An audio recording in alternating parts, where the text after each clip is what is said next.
Et donc tu allais perdre quasiment, on a calculé tout à l'heure 12 000 euros. C'est ça, 12 000 euros de taxes qui allaient partir sur une erreur. Sur une erreur. Et tu t'es rattrapé in extremis. In extremis, vraiment le 24 heures avant. Ouais, quand tu l'as vu dans la formation. Quand je l'ai vu dans la formation. Ok, génial.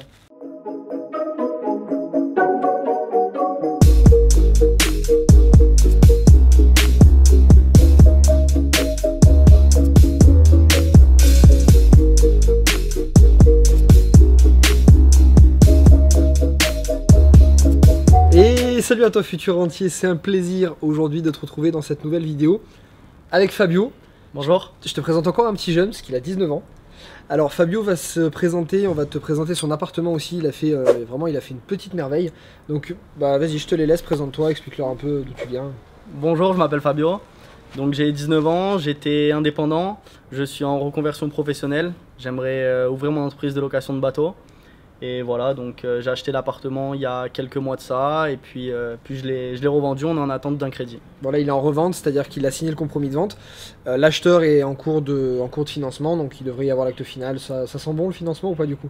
Ça sent bon. Ça sent bon, ok, bon on verra. Quoi qu'il en soit, bon, il a signé cet appartement après 2 semaines, c'est ça? C'est ça. Donc même si c'est pas lui, ça sera un autre. Vu comment est l'appartement par rapport à où il se situe, on va te faire la présentation, tu verras, il va le vendre assez facilement.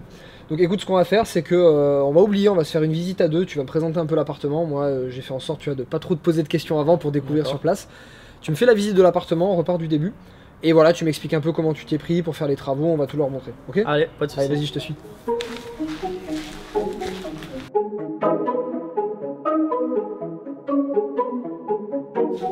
Donc explique-moi tout.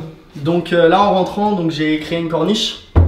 Ouais. Donc ça c'est super sympa parce que c'est un petit studio et surtout on se situe, donc là il faut poser le cadre, on est dans un quartier qui est populaire ou voilà, quasiment populaire.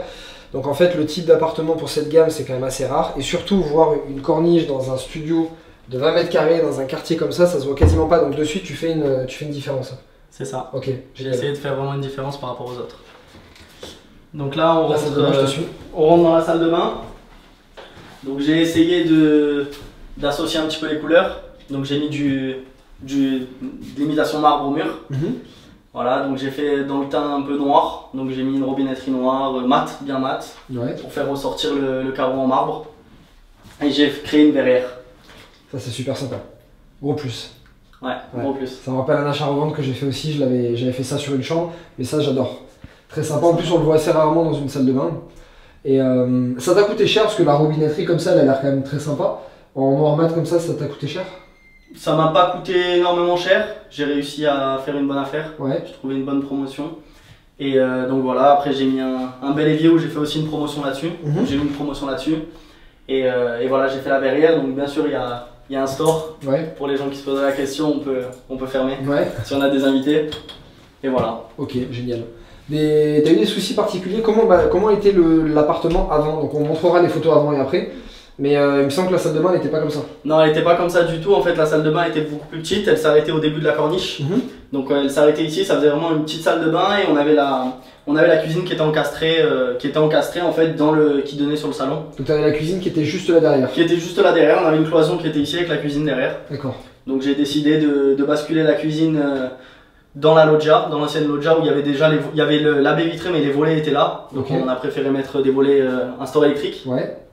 Pour agrandir la salle de bain et agrandir l'espace de vie aussi. D'accord. Bon bah super. Ok, suite de la visite, bon là t'as du rangement pour un studio, donc t'as 20 mètres carrés, c'est ça? 21 mètres carrés et encore 7-8 mètres carrés de loggia. Ok, très bien. Donc là le salon, qu'est-ce que t'as fait comme travaux là dans ce salon? Alors, bon, dans tout l'appartement déjà on a refait l'électricité, la plomberie, les murs, le sol, on a tout refait. Donc on a mis des faux plafonds, on a tout retiré pour mettre la cuisine là-bas. Et puis voilà, donc comme je vous ai expliqué, on a agrandi la salle de bain. Super, parfait. Alors la cuisine du coup, donc tu m'as dit la cuisine à la base elle était là. Elle était là. Vous l'avez passée ici. Donc je l'ai basculée ici, voilà, dans la loggia, pour avoir vraiment un espace cuisine. Donc je voulais peut-être faire une chambre ici. Mais bon, j'ai vite compris que c'était pas possible parce qu'aller dehors en passant par la chambre, tout ça, c'était impossible, c'était compliqué. Et j'ai pas réussi à faire de chambre là non plus, c'était mon but mais j'ai pas réussi, on n'avait pas assez d'espace. Donc j'ai mis la cuisine ici et qui ouvre directement sur le jardin. Bah là sur 20 mètres carrés, T2 ça arrive des fois d'en faire, mais déjà il faut pas avoir ces deux murs là ici au milieu. Ça. La salle de bain elle est quand même grande pour arriver à caler une chambre. C'était challenge quand même de faire ça. Ouais, c'était compliqué. Ok, donc la cuisine, qu'est-ce que tu as mis comme cuisine pour que ça intéresse? Parce que elle est petite, elle est quand même bien. Combien ça t'a coûté et tu l'as prise où? Alors je l'ai acheté à Castorama, elle m'a coûté 1000 € tout inclus avec tout l'électroménager, le four, la hotte, la plaque à induction, le frigo, tout 1000 €. D'accord. 999 € exactement. Bien, ok. Là pour le coup on est dans un studio de cette gamme et dans ce quartier on est bien. Autant sur le reste un petit peu surélevé, mais là on est bien, c'est ce qu'il faut pour un appartement de cette gamme. Donc, super, ok. Et t'as un petit plus pour un studio? Le jardin. Ok. Le jardin, donc il était en mauvais état, il y avait pas mal de haies et tout ça, donc j'ai mis un synthétique. Ouais. J'ai mis un store, un volet roulant. Et le petit plus, c'est la façade qui a été refaite en même temps que je faisais les travaux. Bon bah super, bah écoute, merci pour la visite. Tu sais ce qu'on va faire, on va se poser un peu sur la terrasse, tu vas me parler un peu des chiffres, comment tu t'y es pris pour acheter, les erreurs que tu as faites, parce qu'il y en a eu pas mal aussi. Il y en a eu pas mal. Ouais, voilà, comme ça tu vas tout leur dire, ça va leur plaire. Ouais. Ok, on s'installe? Allez, c'est parti.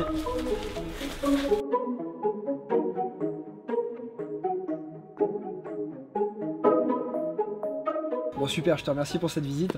Maintenant explique-leur un peu comment déjà ça t'est venu d'investir dans l'immobilier. Donc alors comment j'ai voulu investir dans l'IMO, c'était en regardant des vidéos d'immobilier, particulièrement les tiennes.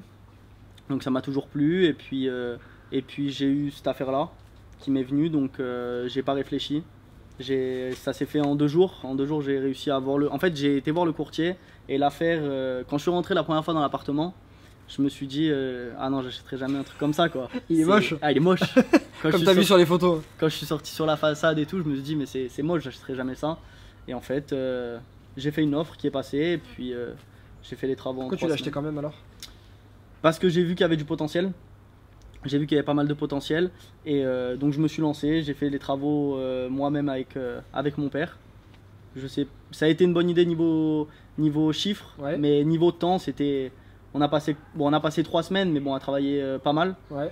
Et donc voilà, on l'a terminé, je l'ai mis en vente et il s'est vendu en 2 semaines, okay, 2-3 semaines. Alors du coup, quand tu as acheté cet appartement, où t'en étais toi? Est-ce que tu avais déjà fait la formation ou tu avais déjà regardé mes vidéos? T'en étais où au niveau connaissance immobilière? Alors au niveau connaissance immobilière, j'avais regardé quelques vidéos. Après, j'avais pas acheté encore la formation. C'est pour ça que j'ai fait quelques erreurs. J'ai fait quelques erreurs on va en parler tout à l'heure. Niveau banque, tout ça. Mais la formation m'a permis de quand même minimiser les erreurs. D'accord. Donc à ce moment-là, tu achètes cet appartement. T'as pas encore fait de formation, mais tu as déjà vu quelques-unes de mes vidéos, donc tu as déjà quelques notions. Tu arrives quand même à voir qu'il y a du potentiel. Tu achètes cet appartement, ok. Ensuite, qu'est-ce qui se passe? Tu fais la formation pendant que tu l'as acheté? Je fais la formation pendant que je l'ai acheté en fait. Alors, pourquoi t'en viens? Parce qu'il y a plein de gens des fois qui achètent pas, qui regardent juste mes vidéos YouTube, qui achètent pas ma formation, qui se disent bah voilà je vais acheter 100 et qui achètent 100, des fois ça se passe bien, des fois ça se passe moins bien. Pourquoi toi tu t'es dit en milieu de l'achat je vais acheter la formation, je vais me former maintenant? Pour minimiser les erreurs, parce que je sentais que je partais un peu dans tous les sens. Donc je me suis dit c'est peut-être le moment d'acheter la formation et d'essayer de minimiser quelques erreurs. D'accord, bon bah excellent. Alors du coup, milieu d'achat, t'achètes la formation. Tu fais la formation, ok. Qu'est-ce que tu repères, on va dire, parce qu'il y en a eu pas mal des erreurs, tu m'as dit tout à l'heure, mais on va dire les 3 principales erreurs où tu t'es dit, heureusement que j'ai eu la formation à ce moment-là, sinon je partais la tête dans le mur, quoi. Alors j'ai eu, la plus grosse erreur, ça a été, donc moi j'ai acheté en indivision, donc j'avais mis les parts à 33%, on était 3, on a mis les parts à 33%, et en fait, quand j'étais dans ma voiture et je me rends compte qu'en fait, un jour avant de signer l'acte authentique, je me rends compte que si on restait dans cette optique-là de 33% chacun, en résidence principale, j'avais que 33% qui étaient inclus dans la résidence principale, ce qui fait que j'allais payer une plus-value de 10 000 €, environ 10 000 €. Ok. En gros, je te fais une traduction si jamais tu n'as pas compris exactement où il voulait en venir. Quand il a acheté cet appartement, donc il était jeune, tu étais à ton compte, tu étais indépendant. C'est ça. Donc il a voulu se mettre en indivision avec ses parents pour pouvoir avoir le financement, parce que c'était pas possible de l'avoir sinon. Donc il s'est mis en indivision et voulait faire 33 chacun pour arriver à 100% et prendre l'appartement à 3. Sauf qu'en fait, comme pour lui c'est une résidence principale, et que pour ses parents c'est une résidence secondaire, au moment de revendre, la plus-value, comment elle est dispatchée, on va dire, imaginons qu'il y ait 10 000 € de plus-value, Il y a 3 333 €, donc de sa part à lui, qui vont être traités dans l'imposition comme une résidence principale, c'est-à-dire zéro impôt, parce qu'il n'y a pas d'imposition sur la plus-value en résidence principale. Mais les 66% restants de ses parents, donc 6 600 €, vont être traités comme si c'était une résidence secondaire. Là, en l'occurrence, résidence secondaire, 36,2 d'imposition. Donc au final, sur la plus-value, qui était beaucoup plus que 10 000 €, il y avait plus de 66% de la plus-value qui allait être imposée à 36,2. C'est ça. Et donc tu allais perdre quasiment, on a calculé tout à l'heure 12 000 €. C'est ça, 12 000 € de taxes qui allaient partir sur une erreur. Sur une erreur. Et tu t'es rattrapé in extremis. In extremis, vraiment le 24 heures avant. Ouais, quand tu l'as vu dans la formation. Quand je l'ai vu dans la formation. Ok, génial. Super. Donc ça c'était cette première erreur. Donc déjà 12 000 € de gagné en taxes, c'est pas mal. C'est ça. Deuxième erreur? Donc en fait la deuxième erreur que j'ai faite, c'est que j'ai fait un crédit sur 15 ans. Donc si je me loupais sur ma stratégie de vente, donc je devais le mettre en location parce que j'arrivais pas à vendre, l'appartement m'aurait coûté de l'argent. Parce qu'il était intéressant sur l'achat-revente mais pas sur la location. Donc ça c'est une erreur en plus je pense que j'ai faite. Et du coup voilà, ça c'est une des plus grosses erreurs aussi. Parfait pour la deuxième, enfin parfait, non mais bon c'est bien de les faire, c'est quand même des petites erreurs. T'as quand même réussi à faire une belle opération mais c'est des petites erreurs. Troisième erreur, qu'est-ce que c'est? La troisième erreur, c'est je pense que j'ai mis des matériaux qui étaient au-dessus de là où j'ai acheté quoi. Ouais effectivement. J'aurais pu acheter dans un quartier plus... Comment on dit, plus résidentiel, plus coté. J'aurais pu acheter dans un quartier plus coté, mettre ce genre de matériel et faire 2 fois plus d'argent. Ça m'aurait pas pris plus de temps, pas pris plus d'argent non plus, mais j'en aurais gagné plus. Ouais, je vois très bien.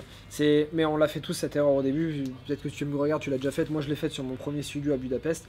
C'est le premier, on veut toujours mettre plein de trucs et tout. Donc, le résultat, il est magnifique. Heureusement que tu fais une plus-value. Alors, tu fais une plus-value parce que tu le refais avec ton père aussi. T'en aurais fait une toute petite si tu avais fait toi-même les travaux, mais elle aurait été pas aussi grosse parce qu'il y a eu justement toutes ces erreurs.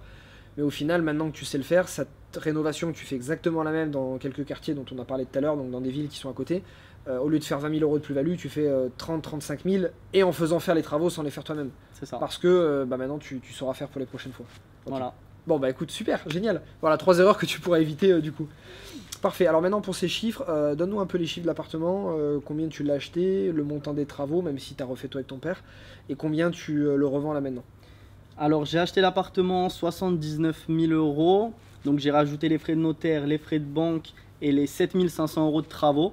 Donc l'appartement il m'est revenu à 98 000 €. D'accord. Et là j'ai signé un compromis de vente à 120 000 net vendeur. D'accord. Là pour le coup, comme tu as rectifié l'erreur de la répartition de parts dans l'indivision, tout est en résidence principale, donc 0 € de plus-value. C'est ça. Parfait. Belle erreur à éviter. Ok, ça. Super. Donc très sympa pour une première opération. Là maintenant que tu revends, donc là une fois que ça sera finalisé, tu vas recevoir un peu d'argent. Qu'est-ce que tu projettes de faire derrière? Est-ce que tu as d'autres idées? Est-ce que tu aimerais faire d'autres opérations comme ça? J'aimerais faire d'autres opérations. Je vais encore réfléchir à ma stratégie, si je veux continuer à faire de l'achat-revente ou si je veux faire de la location.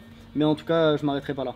Bah, quand on voit que tu prends un peu plus de 20 000 €, ça représente combien de mois de salaire dans ton ancien boulot ça? Alors il n'était pas fixe, mais beaucoup. Beaucoup? J'en ai pas gagné autant en un an. Parce que c'était dur au départ. Et là tu l'as gagné en quelques mois et encore sans bosser tous les jours. C'est ça, en bossant un mois. J'adore, à 19 ans. À 19 ans. Moi j'étais étudiant à 19 ans et je savais même pas ce qu'était un achat-revente ou de la location, ce qu'était une taxe foncière, je savais même pas à ce moment-là. C'est dingue l'avance que tu as pris, donc félicitations. C'est gentil. Alors du coup, bon, tu as fait la formation en cours, ça c'est assez marrant parce que tu as acheté avant la formation, tu l'as faite au milieu. J'aime bien poser cette question, quels sont les 2 points ou 3 points qui t'ont le plus plu dans la formation? Bon, toi pour le coup tu l'as rentabilisé mais largement parce que déjà 12 000 € de taxe sur la plus-value, d'autres erreurs que tu as évitées. Mais quels sont les 2-3 points qui t'ont le plus marqué dans la formation et t'ont le plus aidé? Eh ben alors déjà c'est le fait d'avoir évité certaines erreurs. Et puis d'avoir compris que j'avais fait des erreurs surtout. Donc ce qui m'a vraiment plu aussi c'est le module achat-revente. Donc le module achat-revente et surtout comment trouver une ville rentable. Donc comment trouver une ville rentable, comment savoir combien on doit acheter au maximum cet appartement pour être dans ses frais et faire de l'argent. Tu penses que si tu avais acheté la formation avant, tu aurais acheté différemment cet appartement? J'aurais acheté différemment. J'aurais acheté différemment. Ouais. Tu aurais baissé de combien l'offre? Tu aurais tenté une négociation de combien au final? Je pense que... Alors déjà j'aurais su combien il a été acheté pour commencer. Ok. Et donc j'aurais joué là-dessus pour l'acheter encore moins cher. D'accord. Génial. Bah écoute Fabio, je te remercie. Merci beaucoup et bravo pour ton parcours, j'espère que tu vas continuer encore comme ça. Futur entier, j'espère que le parcours de Fabio t'a plu à 19 ans, donc si t'as 20, 25, 30 ans, j'espère que ça te met des petites claques, tu vois, de dire à 19 ans il a fait ça, c'est vraiment incroyable. Et tu vois, bon bah voilà, il avait un job indépendant, il pouvait pas se faire prêter par la banque, bah il s'est mis en indivision avec ses parents. Ça reste des petits montants, tu vois, on parle de moins de 100 000 euros, donc n'importe qui gagne 1300, 1400 euros par mois peut se faire financer un appartement comme ça, en résidence principale. En plus, t'as pas mis d'apport, j'imagine, dedans? J'ai mis juste les frais de notaire. T'as mis les frais de notaire, voilà. Bon, bah, parce que ouais, il y avait peut-être le profil indépendant. C'est ça. Quelqu'un qui est en CDI, une résidence principale, sans frais de notaire, il peut très facilement le faire financer à 110%. Donc voilà, donc j'espère que ça te motivera. Comme d'habitude, et tu sais ce que je vais te dire, si cette vidéo t'a motivé, mets un like, voilà, comme ça va, bah oui, oui. bah oui, ça va motiver plein, et c'est toujours mieux. Voilà, donc mets un like, ça me motivera à te trouver encore plein d'autres profils comme Fabio. Écris-moi en commentaire également qu'est-ce que tu as pensé de cette vidéo, qu'est-ce que tu as pensé de son parcours et même des petits messages d'encouragement, tu vois, ça le motivera encore plus. Et n'oublie pas, dans la description, tu as un lien, tu peux cliquer dessus et recevoir plusieurs heures de conseils gratuites. Sur l'immobilier, je te parle de mon parcours, de tous mes biens immobiliers, les erreurs que j'ai faites dessus, comment tu peux les éviter, des extraits de mes séminaires, bref, tu as énormément d'infos dessus. Donc voilà, clique dessus, c'est gratuit et tu reçois ça directement par mail. Donc futur entier, comme d'habitude, je vais te souhaiter une excellente journée, la patate, la motivation et je te dis... Bon, et je te dis à très bientôt pour une prochaine vidéo. Ciao ciao.